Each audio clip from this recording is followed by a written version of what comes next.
Welcome to ETV prime. కూటమి ప్రభుత్వంలో విద్య, వైద్యం అనేటువంటివి ఎంత నిర్లక్ష్యానికి గురవుతున్నాయో అనేటువంటిది మనం పదే పదే చెప్పుకోవడం జరిగింది. విద్య విషయంలో అయితే ఇక చాలా దారుణం.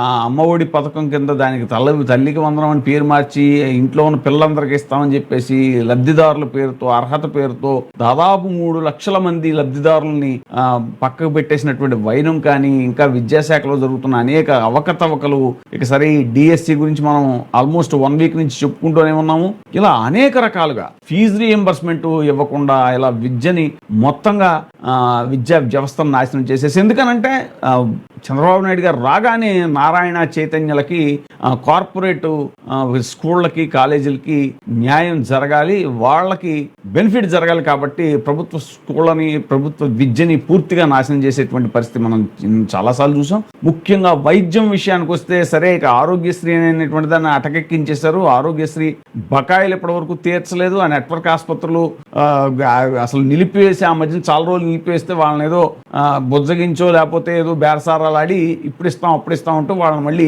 మాట్లాడే ప్రయత్నం చేశారు. కానీ పూర్తి స్థాయిలో ఆరోగ్యశ్రీ సేవలు కూడా పేదవాళ్ళకి అందట్లేదు. ఇక విద్య విషయానికి వస్తే మెడికల్ కాలేజీలు ఎక్కడా లేని విధంగా చరిత్రలో 17 మెడికల్ కాలేజీలు తీసుకొస్తే జగన్మోహన్ రెడ్డి గారు వాటిని ఆల్మోస్ట్ దాదాపుగా కొన్ని పూర్తి చేసి, కొన్ని ఆల్మోస్ట్ 70-80% పూర్తయినవి కూడా ఉండగా వాటన్నిటిని ప్రైవేట్ పరం చేయాలి అనేటువంటి దారుణమైనటువంటి ఆలోచన చేసిన చంద్రబాబు నాయుడు గారి ప్రభుత్వం దాని మీద తీవ్ర నిరసనలు వెల్లువెత్తడం, అలాగే ఉద్యమం, దాని మీద ఒక పెద్ద ఉద్యమం వైసీపీ చేసి 1 కోటి సంతకాల సేకరణ చేయటం, ఇవన్నీ కూడా చేసిన తర్వాత కొంత మళ్ళీ దాన్ని ప్రైవేట్ పరం చేయాలనే ఆలోచన విరమించుకున్నారో మళ్ళీ చాప్ కింద నీరులో ఏమైనా చేస్తున్నారో కూడా తెలియదు. ఇలాంటి పరిస్థితుల్లో అసలు వైద్య సేవలు అనేటువంటి పూర్తిగా నిర్వీర్యం అయిపోయాయి మన కూటమి ప్రభుత్వంలో అనేటువంటిది. విజయవాడ జీజీహెచ్లో ఒక నెలలో 570 మరణాలు సంభవించాయి అని అంటే మరి ప్రభుత్వ వైద్యం ఎంత నిర్లక్ష్యానికి గురైంది అనేటువంటిది మనం ఒక్క విజయవాడ జీజీహెచ్ విషయం 570 మరణాలు ఒక నెలలో. పేదలకు పెద్దన్నలా సేవలు అందించాల్సిన ప్రభుత్వ ఆసుపత్రికి పెద్ద రోగం వచ్చిందా అనే అనుమానం కలుగుతోంది. ప్రాణాపాయ స్థితిలో ఆసుపత్రికి వస్తే బాగుపడతాం అనే నమ్మకం ప్రజల్లో క్రమంగా సన్నగిలిపోతుంది. ఇటీవల కాలంలో ఆసుపత్రిలో సేవలు సక్రమంగా అందటం లేదు అన్న భావన వ్యక్తమవుతోంది. ఆసుపత్రిలో ఇటీవల చోటు చేసుకుంటున్నటువంటి మరణాలు ఇందుకు నిదర్శనంగా నిలుస్తున్నాయి. ఒక మే నెలలోనే ఏకంగా 570 మరణాలు సంభవించడం అనేటువంటిది చాలా దారుణమైనటువంటి విషయం. విజయవాడ సర్వజన ఆసుపత్రిలో డెత్ రేట్ పెరుగుతూ వస్తుంది. ఒకప్పుడు రోజుకు 12 నుంచి 15 వరకు మరణాలు నమోదయ్యాయి. ఇప్పుడు అవి 20కి పెరిగాయి. అంతేకాదు ఒక మే నెలలోనే ఏకంగా 570 మరణాలు నమోదు కాగా, ఎండలు అత్యధికంగా ఉన్నటువంటి ఒక్కరోజే 42 మరణాలు సంభవించాయి. ప్రభుత్వాసుపత్రిలో వైద్య సేవలు దిగజారుతున్నాయి అనేందుకు ఇవే నిదర్శనం అంటూ పలువురు వ్యాఖ్యానిస్తున్నారు. నిపుణులైన వైద్యులు ఉన్నా మెరుగైన వైద్యం అందించేందుకు కనీస సౌకర్యాలు కొరవడినట్టుగా వైద్య వర్గాలు చెబుతున్నాయి. దీంతో ప్రాణాపాయ స్థితిలో వచ్చిన వారికి మెరుగైన వైద్యం అందించలేకపోతున్నారనే ఆరోపణలు ఉన్నాయి.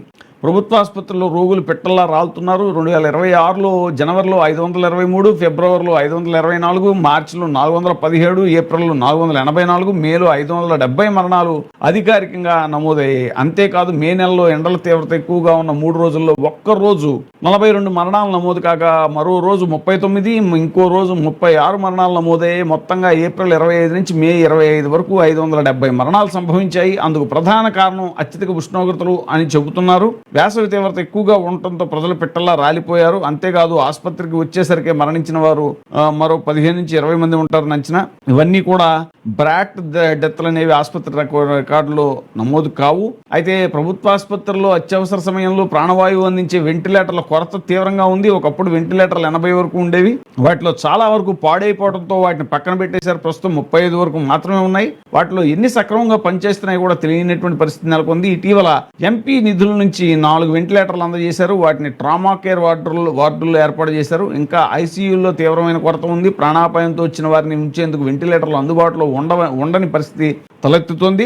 ఎక్కువ మరణాలు సంభవించడానికి కూడా అది ఒక కారణం అనేటువంటి అనుమానాలు వ్యక్తమవుతున్నాయి. గతంలో ఖరీదైన అత్యవసర ఇంజెక్షన్స్ ను ముందుగానే కొనుగోలు చేసి ఉంచేవారు. ఇప్పుడు అవి అవసరమైనప్పుడు అత్యవసరంగా కొనుగోలు చేస్తున్నారు. దీంతో కొంత జాప్యం జరుగుతోందనే ఆరోపణలు కూడా ఉన్నాయి. ఇలా డెత్ రేటు పెరగడానికి అనేక కారణాలు ఉన్నట్టుగా అంచనా వేస్తున్నారు. ముఖ్యంగా పర్యవేక్షణ పర్యవేక్షణ లోపం అనేటువంటిది, ఆసుపత్రిలో వైద్య సిబ్బందిలో జవాబుదారీతనం కొరవడింది, రోగి ప్రాణాలు పోతున్నాయని చెప్పిన వార్డుల్లో ఉండే సిబ్బంది పట్టించుకునే పరిస్థితి నెలకొంది. కనీసం కుర్చీలో నుంచి రోగి వద్దకు వచ్చే పరిస్థితి కూడా సిబ్బందిలో కనిపించడం లేదు. మరోవైపు కొందరు వైద్యులు ప్రైవేట్ ప్రాక్టీస్ పైన ఎక్కువ మక్కువ చూపుతున్నారు. మొక్కుబడిగా రావడం, ఎఫ్ఆర్ఎస్ వేయడం, వెళ్ళిపోవడం జరుగుతోంది. ఇలా వైద్యం అందించడంలో నిర్లక్ష్యం కూడా రోగుల ప్రాణాల మీదకు తెస్తోంది. ఎప్పటికైనా అధికారులు, వైద్యులు, సిబ్బందిలో జవాబుదారీతనం వచ్చేలాగా చూడాలనే డిమాండ్ పెరుగుతోంది. వైద్య రంగం పట్ల ప్రభుత్వం నిర్లక్ష్యం వహించడం తగదు. ప్రభుత్వ ఆసుపత్రులకు వచ్చేది ఎక్కువగా పేద ప్రజలే. వారికి నాణ్యమైన వైద్యం అందించాల్సిన బాధ్యత ప్రభుత్వంపై ఉంది. ఆసుపత్రుల్లో వెంటిలేటర్ల కొరత ఉంది అని 2 ఏళ్లుగా చెబుతున్నా ప్రభుత్వానికి చెవికెక్కడం లేదు. ఎప్పటికైనా ప్రభుత్వం ఆసుపత్రుల్లో మెరుగైన సౌకర్యాలు కల్పించి నాణ్యమైన సేవలు అందించేందుకు కృషి చేయాలని దేవినేని అవినాష్, వైఎస్ఆర్సీపీ కృష్ణా జిల్లా అధ్యక్షులు కూడా పేర్కొనడం జరిగింది. సో ఇలాగా వైద్య రంగాన్ని పూర్తిగా అటకెక్కించేశారు. ఆరోగ్యశ్రీ స్థానంలో అసలు ఇప్పుడు ఏదో సెంట్రల్ గవర్నమెంట్ ఇన్సూరెన్స్ స్కీమ్ ఏదో తీసుకురావాలని ప్రయత్నం చేస్తున్నారు. అది కేవలం 5 లక్షలకు మాత్రమే పరిమితమై ఉంటుంది. ఆరోగ్యశ్రీ అనేటువంటిది దాదాపు 25 లక్షల రూపాయల దాకా కూడా వైద్య సహాయం అందించేటువంటి ఒక గొప్ప స్కీమ్ అది. అలాంటి స్కీమ్కు తూట్లు పొడి చేసి ఇప్పుడు రకరకాల ప్రయత్నాలు చేయటం అనేటువంటిది కూడా ఈ కూటమి ప్రభుత్వం యొక్క ప్రజా వైద్యం పట్ల ఈ కూటమి ప్రభుత్వానికి ఉన్నటువంటి నిర్లక్ష్యాన్ని స్పష్టంగా తెలియజేస్తోంది అనేటువంటిది కూడా ఈ సందర్భంగా జరుగుతున్న చర్చ. ఇప్పుడే సబ్స్క్రైబ్ చేయండి, లైక్ చేయండి, షేర్ చేయండి. WAY TV ప్రైమ్, మీ ఉత్తమాభిరుచుల సమ్మేళనం.